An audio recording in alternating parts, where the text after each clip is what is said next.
Halo, Assalamualaikum warahmatullahi wabarakatuh.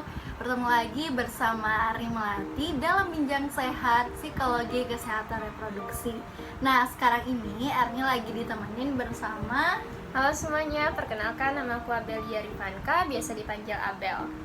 Halo Abel. Nah, kali ini Abel kita bakal bincang nih mengenai depresi pada lansia yang mengidap diabetes mellitus. Nah, ini adalah topik yang sangat menarik untuk kita bahas.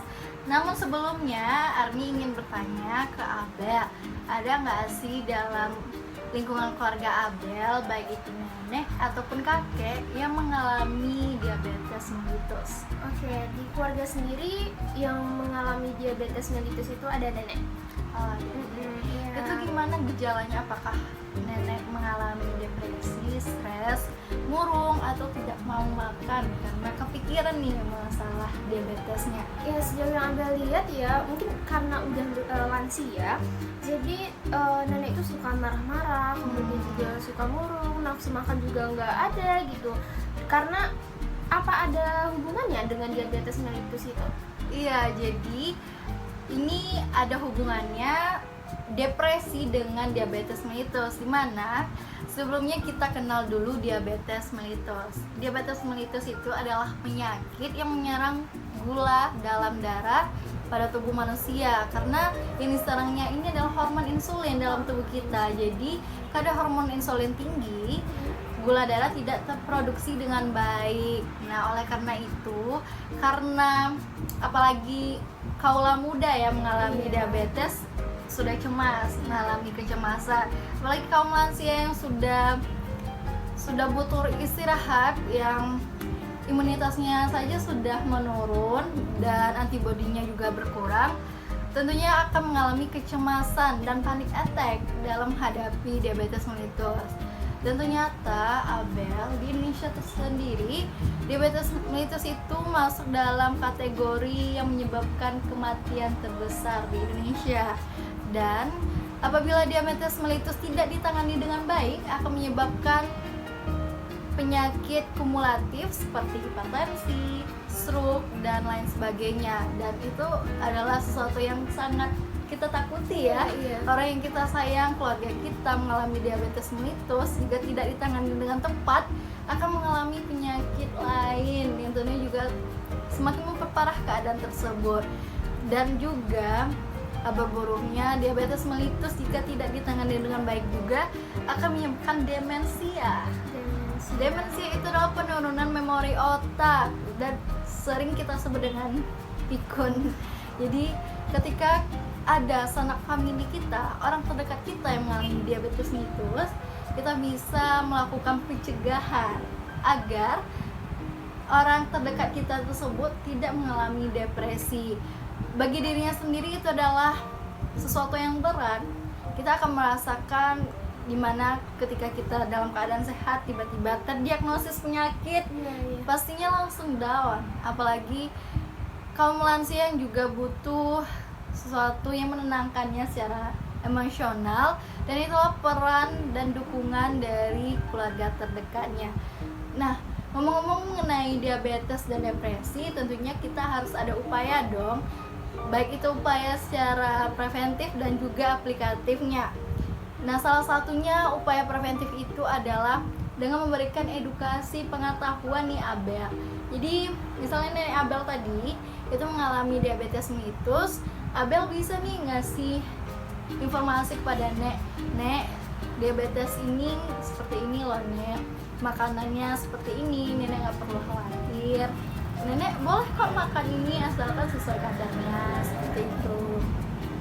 Lalu jika belum puas nih dari dukungan keluarga, kita bisa melakukan atau berkonsultasi kepada tenaga profesional seperti dokter, perawat, nutrisionis, ataupun tenaga kesehatan lain juga.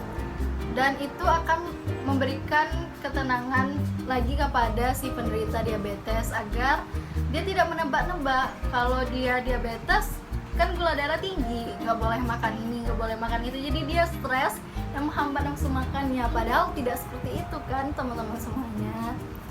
Nah, yang ketiga itu adalah melakukan medical check up secara rutin. Kan kalau penderita diabetes tentunya perlu dong melakukan check up gula darah agar tidak menekan misalnya gula darahnya sekarang hari ini 240, seminggu lagi belum tentu 240. Jadi harus melakukan medical check up dan menjaga kesehatan dan mengontrol kesehatan dan pola makannya juga nih Abel. Dan yang keempat itu ini adalah poin yang paling penting, yaitu kita melakukan manajemen diabetes. Kita nggak perlu bertujuan besar untuk menuntaskan penyakit diabetes ini hilang. Tapi sebenarnya diabetes ini tidak bisa hilang karena yang dikontrol itu adalah gula darah. Yang harus kita lakukan adalah langkah pertamanya adalah mengontrol kadar gula darah kita, melakukan medical check up tadi, dan juga mengatur pola makan. Nah, jadi itulah upaya-upaya preventif yang bisa dilakukan teman-teman semuanya. Lalu ada juga nih Abel upaya aplikatif yang bisa dilakukan oleh lembaga swadaya yang ada di masyarakat seperti Pos Lansia, Posbindu, dimana itu adalah bertujuan untuk memberikan relaksasi kepada kaum lansia itu sendiri. Gimana sih caranya memberikan relaksasi atau healing bagi lansia? Abel tahu gimana caranya? Belum tahu. Oh, belum tahu. Jadi ada nih program di Posyandu Lansia atau Posbindu, itu ada namanya senam yoga.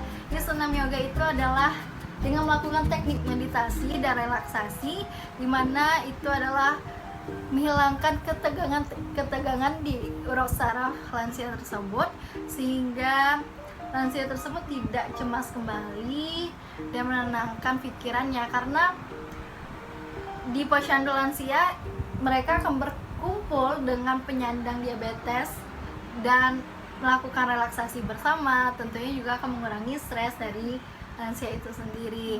Jadi teman-teman semuanya, bagi orang tuanya, keluarga terdekatnya, kakek nenek yang mengalami diabetes, jangan panik, jangan cemas, karena kita sebagai keluarga terdekatnya bisa nih mengantisipasi bagaimana upaya preventif dan aplikatif tersebut agar keluarga kita, keluarga yang kita sayangi, tidak mengalami depresi.